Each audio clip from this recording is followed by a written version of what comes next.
Je fais des recherches sur les techniques de manipulation d'Emmanuel Macron. J'ai fait un dossier là-dessus. Vous pouvez lire sur mon site, là, legrandréveil.org. Et puis finalement, je me suis dit que le mieux pour expliquer, c'est de faire un jeu. Un jeu de bingo. Bingo Macron. Donc, l'idée, c'est que par exemple, pour jouer, c'est que quand vous écoutez, si vous avez le malheur d'écouter Emmanuel Macron faire un discours, eh ben, en fait, quand vous détectez ces techniques de manipulation, vous cochez une case. Et plus vous cochez de cases, plus vous gagnez des points, et puis il y a même des bonus lorsque vous avez une ligne ou une colonne. Vous pouvez jouer avec vos amis. Voilà, donc par exemple, les plus connus, c'est le en même temps. Bon, je ne vais pas passer des heures là pour vous expliquer. Voilà, il nous embrouille, il dit tout et son contraire. Et la technique de la complexité, quand on nous dit c'est complexe, ça aussi c'est une façon de nous embrouiller, pour dire genre, vous pouvez pas comprendre, ou voilà, c'est trop compliqué, enfin bref. Il y a la technique, effectivement, vous ne pouvez pas comprendre aussi, on nous prend pour des idiots.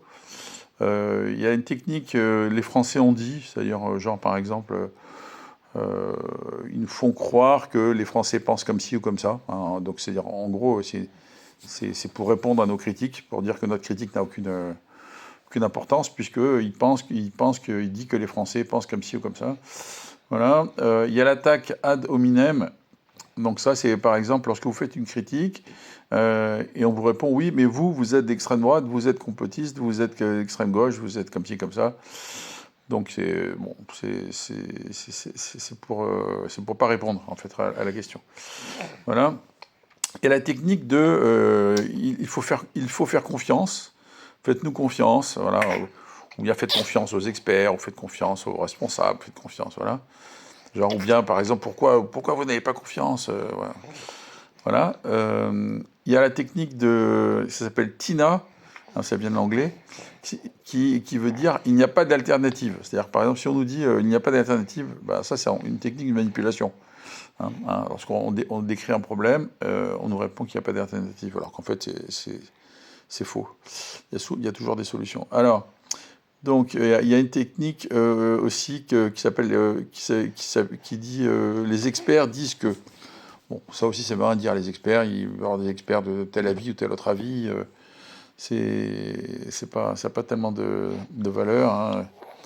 C'est pour nous embrouiller. C'est une technique de manipulation. Il y a une technique, alors, qui vient de l'anglais aussi, what about, et qu'on a francisé en what about ism. Bon, alors la technique de what about, qu'on a traduit en français par whataboutisme, c'est en fait c'est une espèce de diversion. C'est-à-dire, par exemple, on vous pose une question, vous dites attendez, il y a pas un problème avec le 49.3. On vous répond oui, mais regardez en Corée du Nord.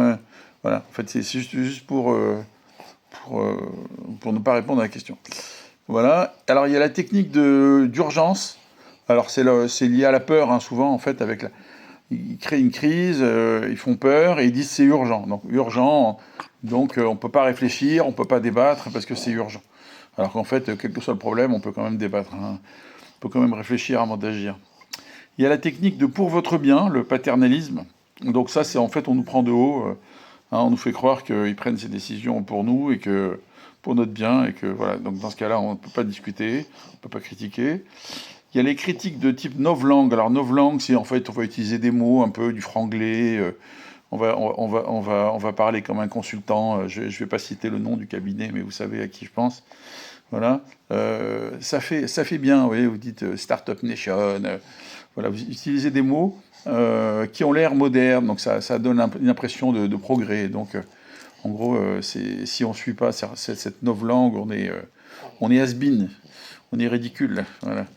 Voilà, donc, alors une autre technique, c'est la faute aux autres, jamais responsable.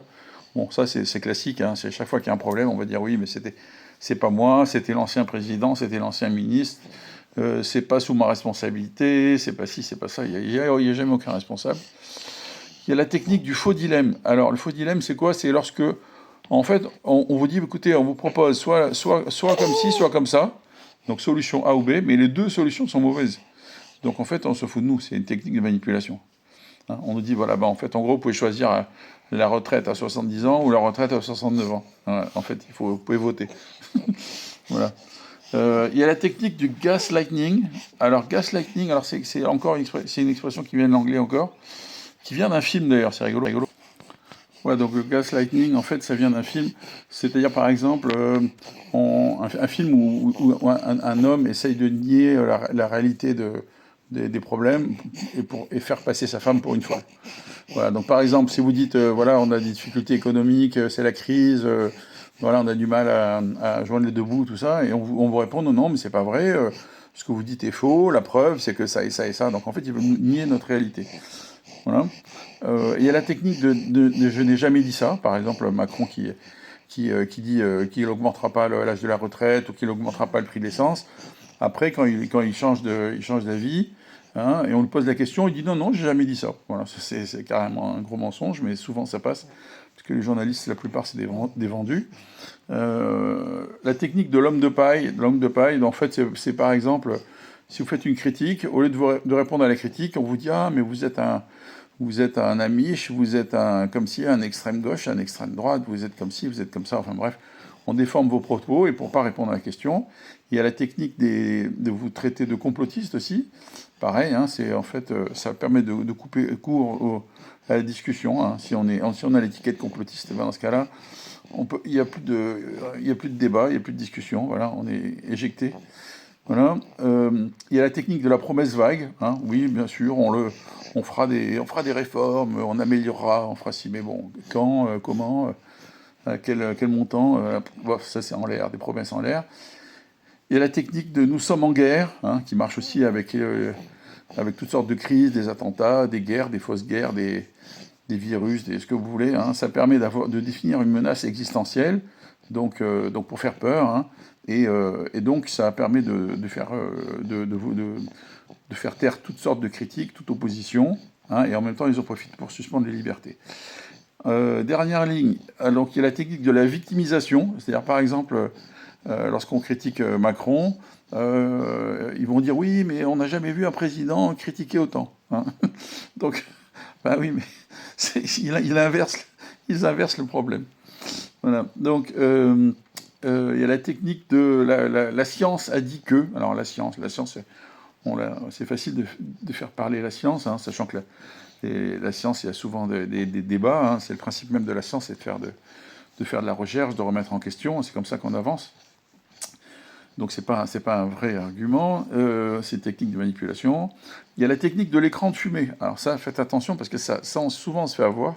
C'est-à-dire que par exemple, en plein projet de loi sur l'euthanasie, hop, à ce moment-là, on voit Macron faire l'idiot avec des sacs de poudre, avec des gifles et des trucs. En fait, finalement, on ne parle pas des vrais problèmes. Hein.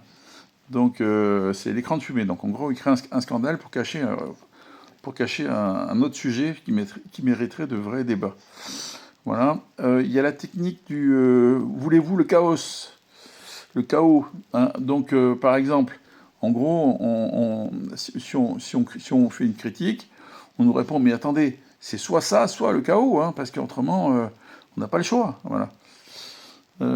Et puis la dernière, c'est la technique de la fausse empathie. Donc, par exemple, parce qu'il faut dire que ces gens-là n'ont aucune empathie, hein, soyons clairs. C'est à ce niveau-là, c'est vraiment maladif. Hein. Donc ces gens-là, en fait, quand ils vous disent, ils font semblant d'avoir de l'empathie, je mesure la difficulté, je comprends les Français, en fait c'est la blague. C'est une technique de manipulation, il ne faut pas se laisser s'attendrir, hein, il faut des vrais débats, et voilà, des vraies discussions. Voilà, j'espère que vous pourrez jouer à ce jeu, hein, c'est facile, c'est sur le site là, legrandsréveil.org.